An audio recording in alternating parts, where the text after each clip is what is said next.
You know what's fascinating about human nature? We're all performing to some degree, presenting versions of ourselves we think others want to see. But there's a difference between the normal social masks we all wear and deliberately constructed personas designed to deceive.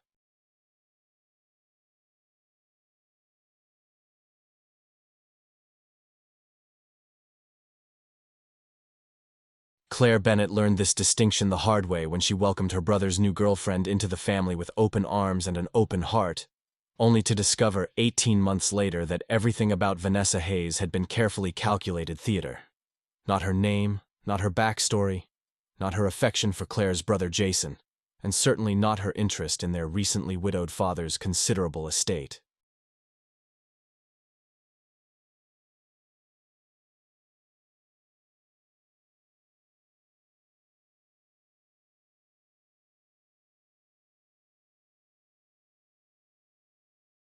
The revelation didn't come through dramatic confrontation or smoking gun evidence, but through a series of small inconsistencies that Claire's daughter noticed first, because children, unburdened by social niceties, see through performances adults accept without question.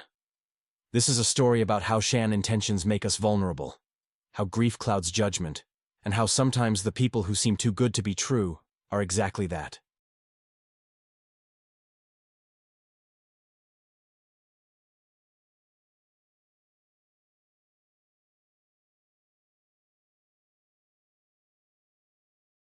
Claire was 42 when her mother died after a long battle with cancer. The loss devastated their family. Her father Robert was lost without his wife of 45 years. Her brother Jason retreated into work, and Claire found herself holding everyone together while managing her own grief. Her daughter Emma, 13 at the time, became quieter, more withdrawn. The Bennett family, once vibrant and connected, was struggling to find equilibrium in the wake of profound loss.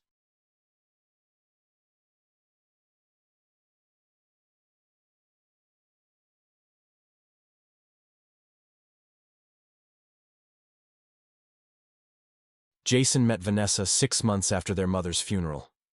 He'd been working late at his accounting firm, drowning himself in numbers and deadlines to avoid feeling anything.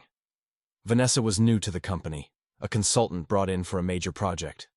She was warm, attentive, funny, in a self-deprecating way that put people at ease. When Jason mentioned his recent loss, Vanessa shared that she'd lost her own mother young, understood the particular pain of that absence.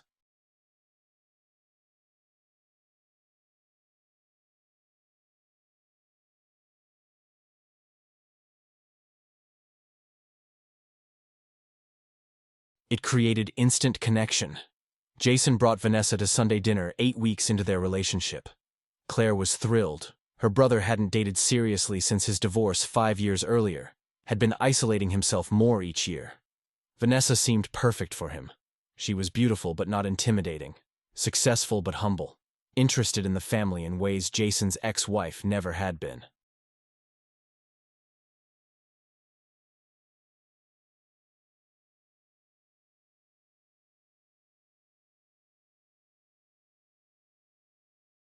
She asked Claire about her teaching career, admired Emma's artwork, listened attentively to Robert's stories about building his construction business from nothing. "She's wonderful," Claire told Jason after dinner, washing dishes while Vanessa entertained Emma in the living room.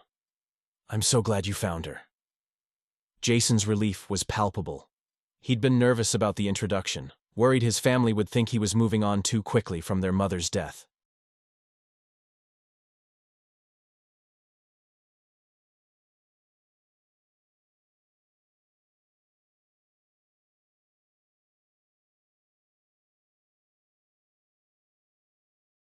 Vanessa's easy integration into their Sunday dinners felt like blessing and permission simultaneously. Vanessa became a fixture in their lives over the following months. She attended Emma's school events when Claire couldn't, helped Robert organize paperwork for estate planning, planned thoughtful outings for Jason. She remembered everyone's preferences, brought gifts that suggested real attention to detail.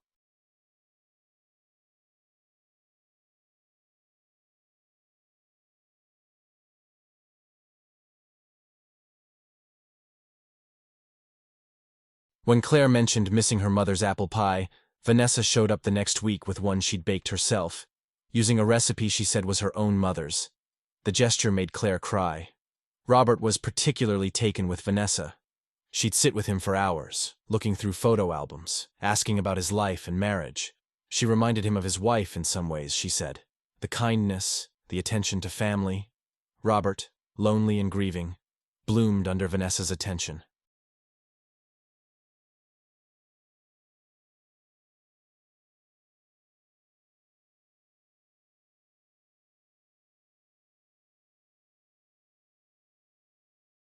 He started talking about Jason settling down, about grandchildren, about the future in ways he hadn't since his wife's death.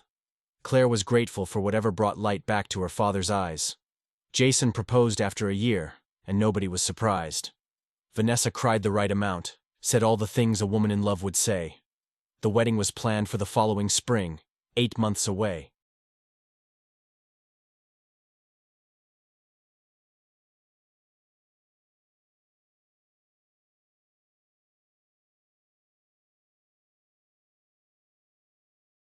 Vanessa was deeply involved in the planning, but always deferential to what Jason and the family wanted. She seemed to have no family of her own to invite. Her mother dead, father estranged, no siblings. It made the Bennetts want to embrace her more completely, to give her the family she'd lacked. Emma was the first to notice inconsistencies, though she couldn't articulate what bothered her.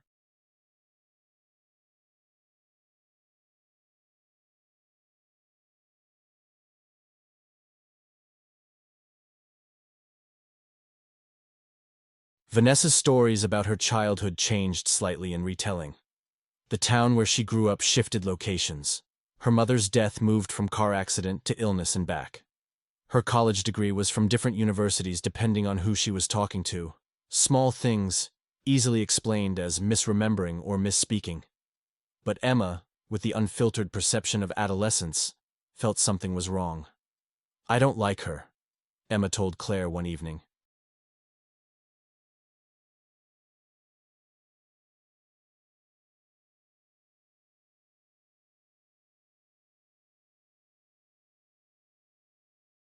When pressed for reasons, she struggled to explain. "She's too nice. Like she's acting." Claire dismissed it as teenage contrariness, maybe jealousy of the attention Vanessa received from Robert. But the comment lodged in her mind, a small splinter of doubt she tried to ignore. The estate planning is where larger cracks appeared. Robert was updating his will, and Vanessa had been incredibly helpful organizing documents, finding insurance policies, locating property deeds.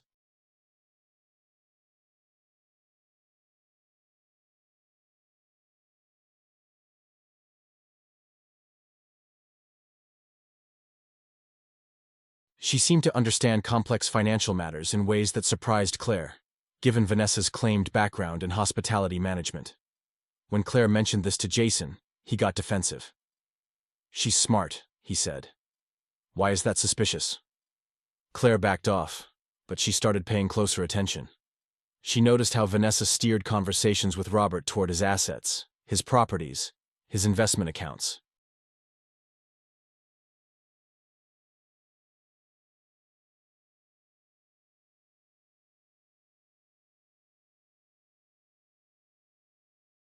How she'd casually mention articles about estate planning, about protecting wealth for future generations. How she'd volunteered to help Robert's lawyer organize information for will revision. It could all be genuine helpfulness. Or it could be something else. The revelation began with a phone call from Jason's ex-wife, Lauren. They'd maintained friendly relations for Emma's sake. Lauren was Emma's aunt through marriage, and the divorce had been amicable.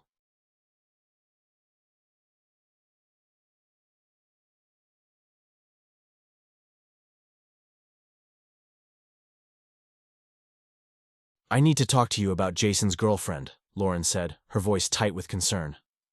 They met for coffee, and Lauren showed Claire a social media profile she'd found. It was Vanessa, but the name was different, Natalie Harper. The photos were from 3 years earlier, and she was tagged with a different man, engaged to someone named Marcus Chen. Claire's stomach dropped as Lauren showed her more.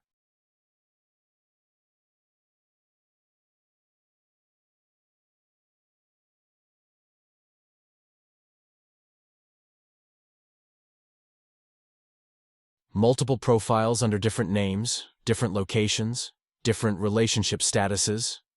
In one, she claimed to work in real estate. In another, she was a paralegal. There were news articles, too, buried deep in search results.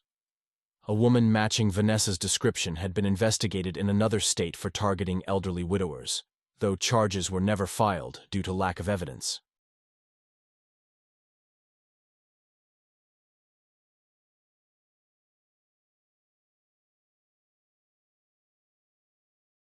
The pattern was clear. Establish relationship with younger family member, gain access to wealthy older parent, disappear with what she could get. I don't know if it's the same person, Lauren said carefully. But the photos, it looks exactly like her, and the pattern matches what she's doing with your dad. Claire felt nauseous. How could she tell Jason? He was happy for the first time since their mother died.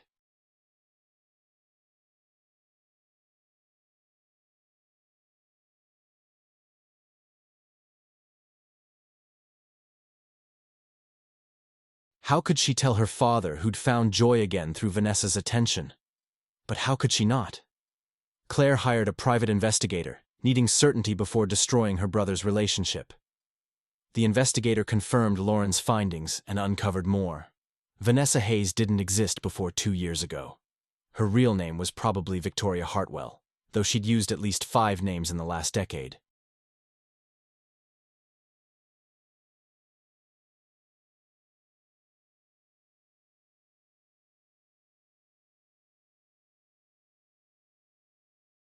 She had a criminal record in 2 states: fraud, identity theft, elder exploitation.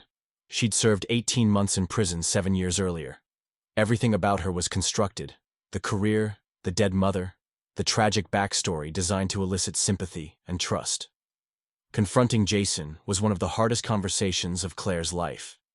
He didn't want to believe it, called the evidence circumstantial, accused Claire of being jealous or controlling.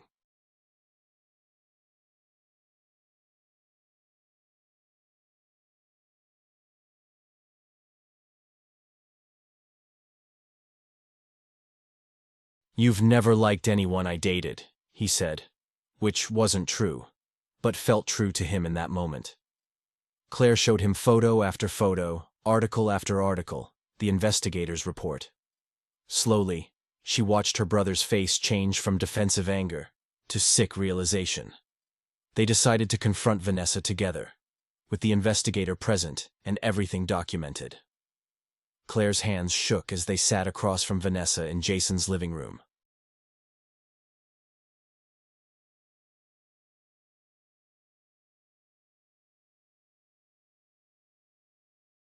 "We know who you are," Claire said, sliding the folder of evidence across the table.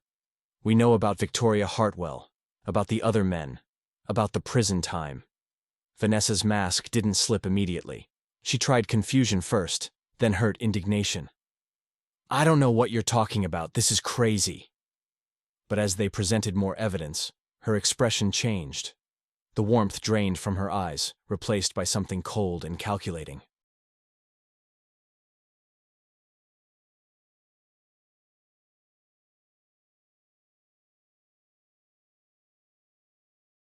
"You can't prove anything," she said finally, dropping the pretense of confusion. "I haven't done anything illegal. I'm in a relationship with Jason. I've been helpful to Robert. That's not a crime." "You've been cultivating access to my father's estate," Claire said, her voice steady despite her rage. "You've inserted yourself into estate planning, gained his trust, positioned yourself to benefit from his will."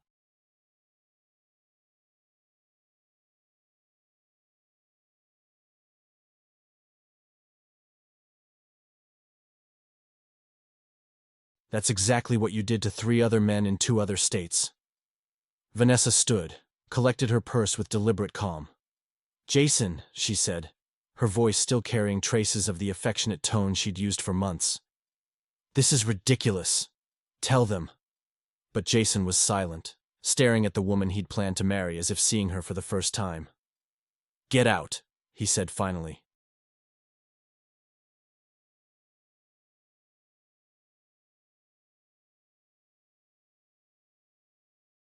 Take whatever's yours and leave.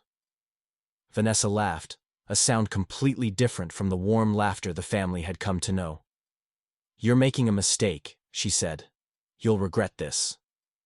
It sounded less like prediction and more like threat. She left, and with her went the fiction of Vanessa Hayes. Jason found that she'd already copied documents from Robert's safe, had account numbers and property information that would have given her everything she needed to commit fraud.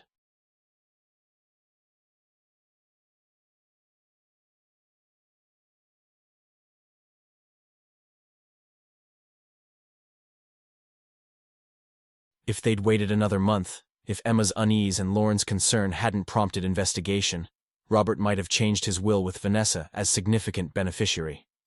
The timing of their discovery was frighteningly close to too late. Telling Robert was devastating. He'd believed Vanessa cared about him, that her attention was genuine affection rather than calculated access. How could I be so stupid? He asked, tears streaming down his face.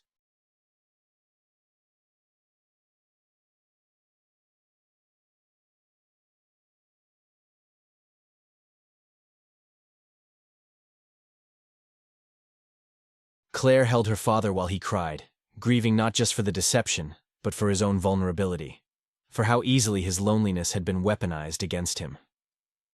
Jason fell apart slowly over the following weeks. He'd been completely taken in, had planned a life with someone who didn't exist. Every conversation, every intimate moment, every shared confidence had been performance. He'd opened his heart to a predator and brought her into his family's home.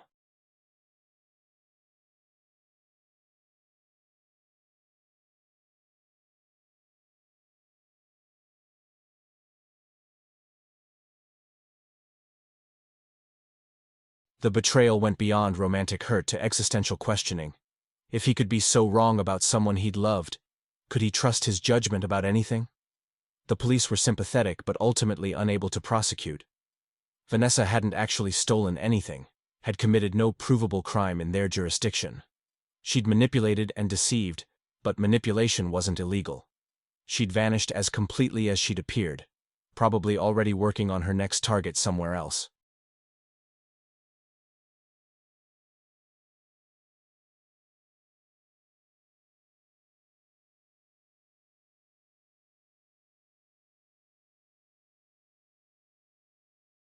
The investigator warned that women like Victoria Hartwell rarely stopped until caught or too old to be convincing. Emma, vindicated in her instincts, was both satisfied and disturbed. Why didn't anyone believe me? She asked. I knew something was wrong from the beginning. It was a fair question. Adults had dismissed her concerns as adolescent judgment, when really her lack of social conditioning had allowed her to see what they'd missed.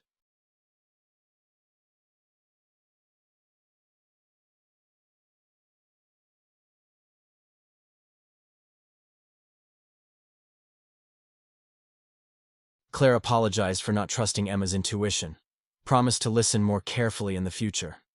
The family spent months processing the violation. Robert was the slowest to recover, his trust fundamentally damaged. He became suspicious of everyone, questioning motives, seeing potential deception everywhere. He stopped attending social events, declined invitations from longtime friends, retreated into isolation.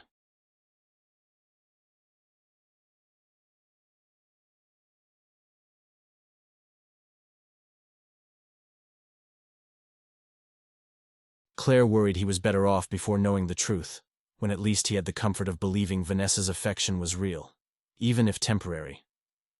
Jason went to therapy, working through the trauma of being so thoroughly deceived. His therapist explained that people like Victoria targeted specific vulnerabilities: grief, loneliness, desire for connection. They were skilled at reading people, at becoming whatever their mark needed them to be.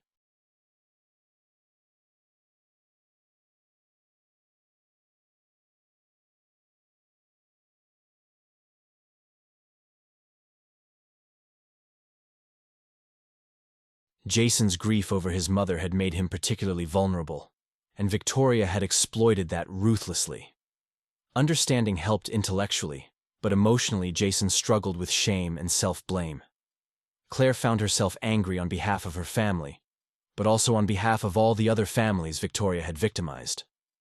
The woman was still out there, still performing, still destroying lives for financial gain.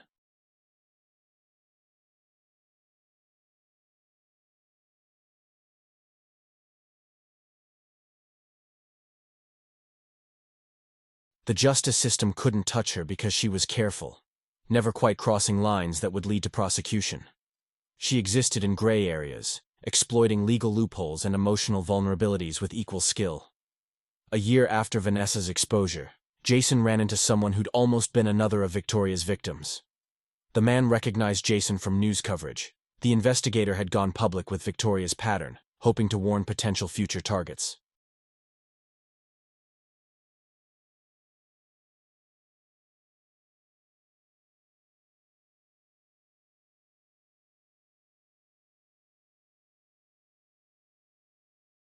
The man shared his own near miss, how Victoria had courted his elderly father before the family got suspicious.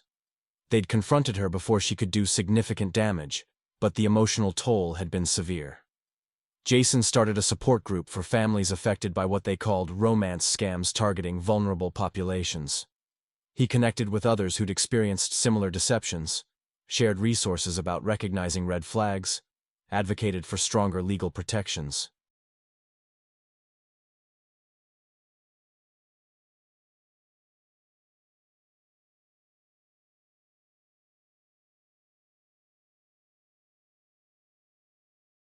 Turning his pain into purpose helped him heal, gave meaning to an experience that had felt senseless and cruel.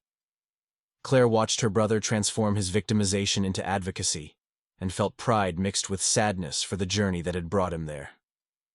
Robert slowly rejoined life, supported by therapy and family patience.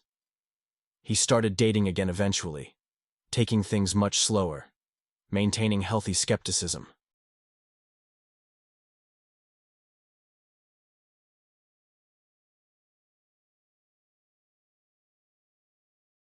He'd lost his innocence about human nature, but gained wisdom about self-protection. "I'm more careful now," he told Claire. "Maybe too careful. But better that than being fooled again."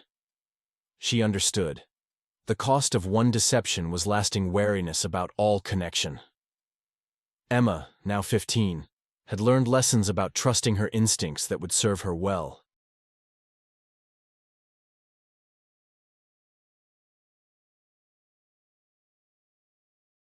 She'd seen how adults could be fooled by wanting something badly enough, how loneliness made people vulnerable, how predators recognized and exploited need. She'd also learned that speaking up mattered, even when dismissed. Her voice had ultimately been vindicated, and she wouldn't forget that her perception had value. The case against Victoria Hartwell eventually caught up with her 2 years later.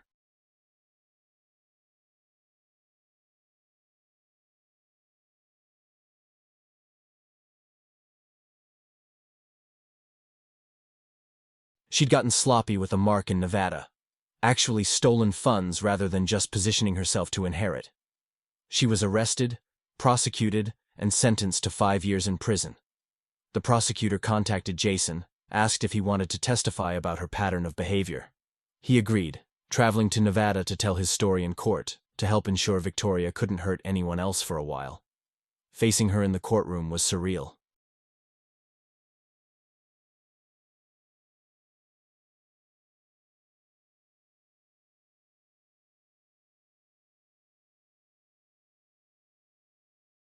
She looked different, older, harder, the warm persona completely absent. During victim impact statements, Jason spoke about the destruction she'd caused his family, the trust that had been shattered, the way his father's grief had been weaponized against him. Victoria stared at him with no remorse, no acknowledgement of harm caused. She was exactly what she'd always been, just without the mask. The judge was scathing in sentencing, noting Victoria's history and lack of remorse.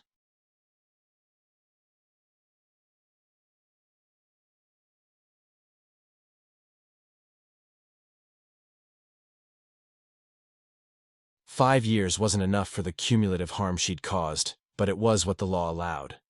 Jason left the courthouse feeling not satisfaction but a sad sort of closure. Victoria would do this again when released, would find new victims, new families to infiltrate. The mask would go back on, and someone else would eventually discover who wore it. Claire's own relationship to trust changed after Vanessa.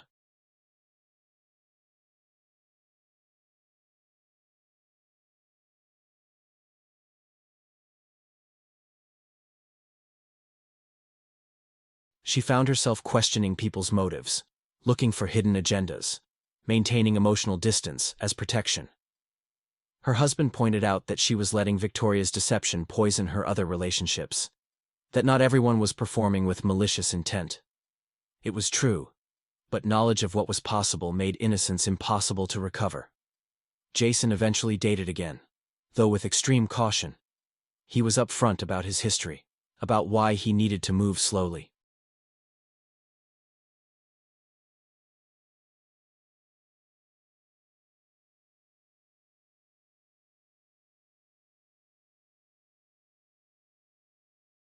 Some women were understanding, some were put off by his wariness. He eventually found someone patient enough to handle his trust issues, someone who'd had her own experience with deception and understood the scars it left. They built something real, brick by careful brick, both of them aware that what looked perfect could be performance. The Sunday dinners continued, different now, but still meaningful.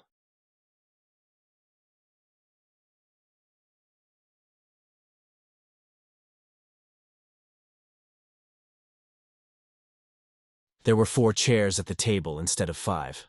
The ghost of Vanessa's presence occasionally hovering over conversations. They were more honest now, less performative with each other. If Vanessa had taught them anything, it was that authentic connection required vulnerability and truth, however imperfect. Masks might be necessary for survival in the world, but within family, faces should be bare.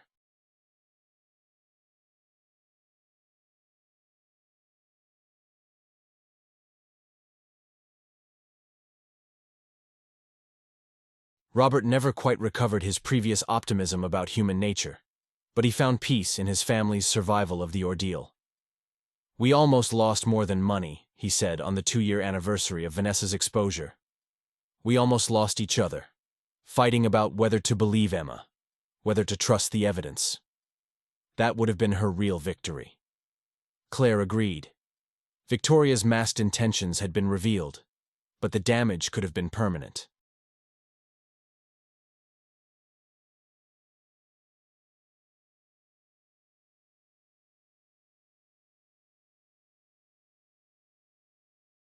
That it wasn't felt like hard-won grace. Thank you for staying with me through the Bennett family's painful discovery of masked intentions. Their story reminds us that the masks we wear in society are different from personas constructed specifically to deceive and exploit. If this chronicle resonated with you, if you've experienced similar deceptions or recognized the red flags they missed, I'd be grateful if you'd subscribe to our channel and become a member of our growing community.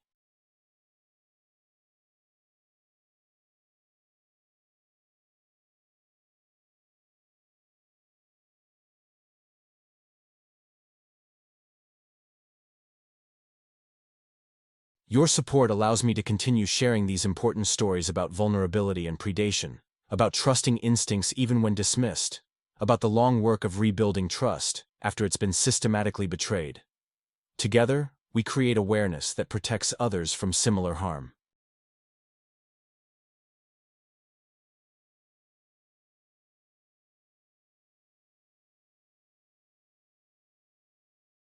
Until next time, remember that when someone seems too perfect, when their story has inconsistencies, when children or animals react with instinctive wariness, those signals deserve investigation, not dismissal.